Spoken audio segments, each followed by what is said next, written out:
And we're rolling. So here we are at the New Republic. This is where we usually start out in January. So we've got a whole new list of words to get you started.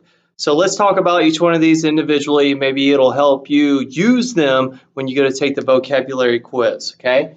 So first of all, we're looking at George Washington. We're looking at him in the context of a president. So keep that in mind as we go over this, like who George Washington was, what were some of the things he faced, what were his strategies to solve some of these problems.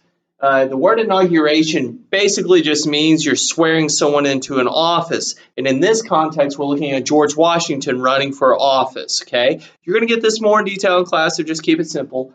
Whiskey Rebellion, okay? So there were some people being overtaxed. And remember that in the United States, when you feel like you're being challenged, we feel like there's a pathway to go about, and so these people are going to rebel. Farmers are going to rebel because they're being over taxed on their whiskey that they use as a major source of income. Then we have the farewell address. The farewell address is going to be George Washington's goodbye to us all when he's done in his political position as a president. He tells us two major things, right? Stay out of political parties, and also to stay out of foreign problems. Could you imagine what George Washington would think of us now? Actually, as soon as you get to the second president, we completely blow that out of the water. Okay? Civic virtue. Civic virtue is what you do in your community for your government.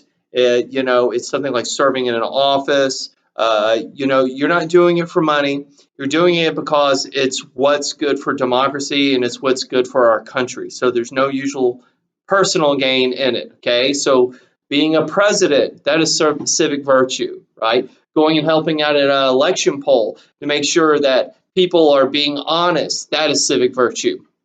Okay, now we have the Federal Judiciary Act.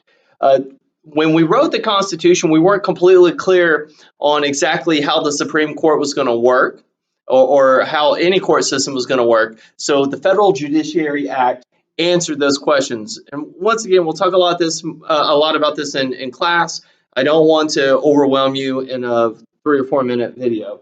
A cabinet. George Washington picked a cabinet. And what a cabinet is it's a group of people who help the president, right? Because the president can't be an expert on everything. So what they do here is they get someone to help him or her.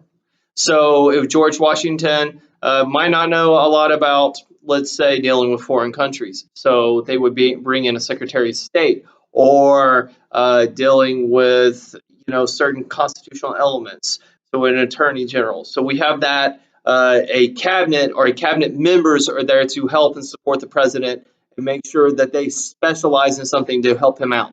Hamilton's financial plan. One of the big burdens when we become our country is that we are in debt.